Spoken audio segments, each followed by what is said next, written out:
En philosophie, la connaissance est catégorisée selon qu'elle découle de principes universels et logiques, ou qu'elle repose sur des expériences et des preuves spécifiques. La différence entre ces deux types de connaissances, dans les grandes lignes, trace la ligne de démarcation entre la connaissance a priori et la connaissance a posteriori. Lorsqu'une affirmation peut être évaluée entièrement par la logique ou des vérités universelles, il s'agit d'un concept a priori. Lorsqu'une affirmation nécessite des observations ou des connaissances spécifiques pour être évaluée, il s'agit d'un concept a posteriori. Il en va de même pour les arguments philosophiques, qui s'appuient entièrement sur la raison ou qui nécessitent des données empiriques. A priori signifie d'avant. Une connaissance est qualifiée a priori lorsqu'elle peut être validée indépendamment d'une preuve empirique, d'une expérience ou d'une observation.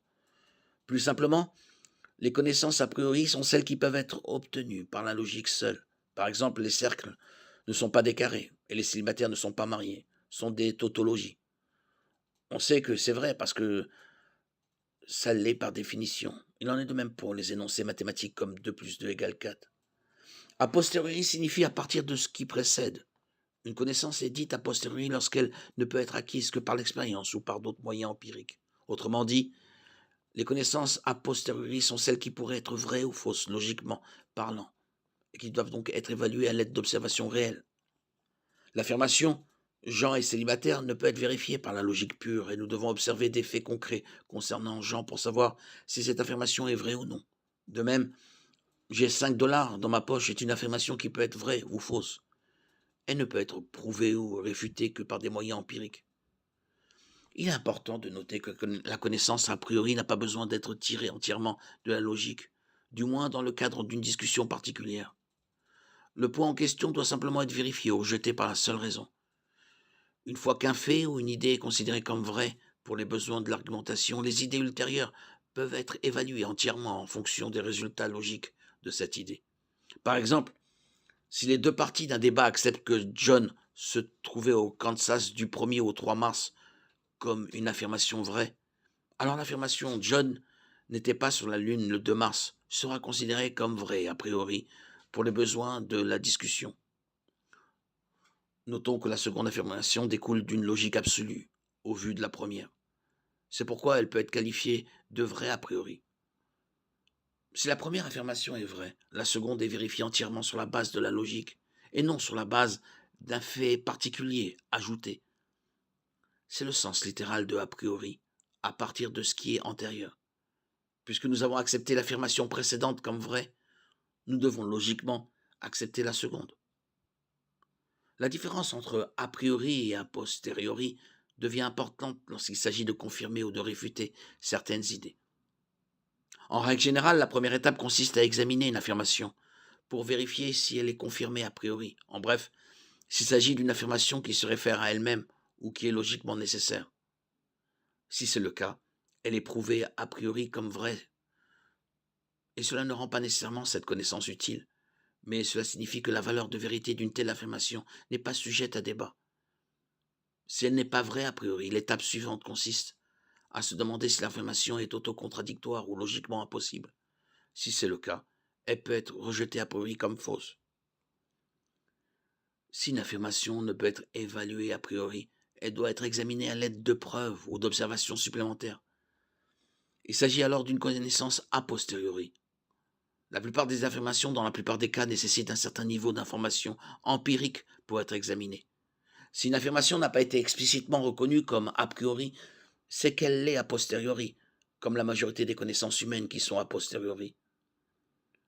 Le terme a priori est le plus souvent utilisé, en logique et dans les débats. La possibilité de qualifier quelque chose de connaissance a priori est une distinction importante. En revanche, il est rare qu'une idée soit explicitement qualifiée d'a posteriori. Lorsque cela se produit, c'est généralement pour réfuter une affirmation selon laquelle l'énoncé peut être connu a priori. Un terme beaucoup moins courant, a fortiori, décrit quelque chose qui est lié à la connaissance a priori, mais qui n'est pas exactement la même chose. Le terme a fortiori signifie à partir du plus fort et se réfère aux arguments qui cherchent à prouver un point plus petit en faisant appel à un point plus grand, déjà prouvé. Par exemple, si un homme dit qu'il peut se permettre de dépenser 100 dollars, nous supposons qu'il peut se permettre de dépenser 10 dollars. Si boire une gorgée d'un liquide est mortel, Nous supposons que boire une tasse entière est également mortel. Si un homme peut retenir sa respiration sous l'eau pendant 3 minutes, nous supposons qu'il est capable de retenir sa respiration pendant 1 minute. Si donner un coup de poing à quelqu'un est considéré comme un péché, nous supposons que le poignarder est également un péché. Lorsque nous défendons un point spécifique sur la base d'une idée établie plus générale ou plus large, nous utilisons des arguments a fortiori. Dans le dialogue courant, nous utilisons souvent des expressions telles que à plus forte raison ou d'autant plus. Il s'agit en termes généraux d'un appel à la logique a fortiori, et les exemples donnés pourraient tous être formulés en utilisant ce type de langage. Techniquement parlant, les arguments a fortiori ne sont pas aussi infaillibles que les affirmations véritablement a priori. Dans les exemples précédents, si l'homme en question avait reçu un chèque signé de $100 de la part d'un ami, il ne pourrait peut-être dépenser que $100 exactement. En d'autres termes, il est logiquement possible qu'il puisse se permettre de dépenser $100, mais pas $10, puisqu'il n'a pas d'autre argent. Ainsi, bien que les arguments a fortiori soient raisonnables, ils ne sont pas logiquement absolus, ils ne sont donc pas véritablement a priori. Comme pour toute notion philosophique, la Bible et l'expérience chrétienne reflètent les notions de connaissance a priori, a posteriori et a fortiori. Le livre des Hébreux pose la question rhétorique suivante. Si le sacrifice animal a un certain effet spirituel, d'autant plus le sacrifice du Christ est-il efficace? Hébreux 9, 13, 14. Il s'agit d'un argument a fortiori. Jésus a utilisé un argument a fortiori lorsqu'il a dit « C'est donc mauvais comme vous l'êtes. Vous savez donner de bonnes choses à vos enfants. Votre Père céleste donnera d'autant plus volontiers de bonnes choses à ceux qui les lui demandent. » Matthieu 7, 11. L'argument de Jésus repose sur l'expression « d'autant plus ». Paul souligne que le christianisme est irrévocablement lié à la résurrection. Sans résurrection, notre foi est fausse. 1 Corinthiens 15, 12, 19. Il s'agit d'une déclaration a priori. En revanche, la remarque suivante de Paul est que le Christ est en fait ressuscité des morts. 1 Corinthiens 15, 20. Ce qui est un concept a posteriori. La Bible accorde une grande importance aux preuves et à la vérification des faits. Luc 1, 1, 4, 2 Pierre 1, 16, Acte 17, 11. L'évangélisation et l'apologétique chrétienne impliquent également ces trois concepts. Certains arguments en faveur de l'existence de Dieu sont a priori basés sur la logique pure, comme l'argument ontologique. En supposant que l'univers a un commencement, l'argument cosmologique devient une affirmation a priori.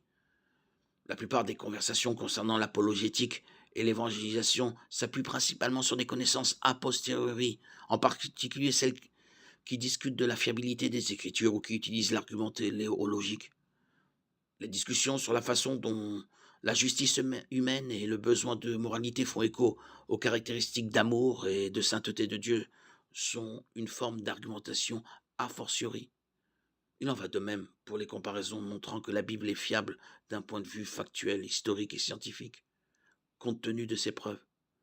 Il va de soi que les affirmations contredisant la Bible sont fausses sur la base d'une approche a fortiori.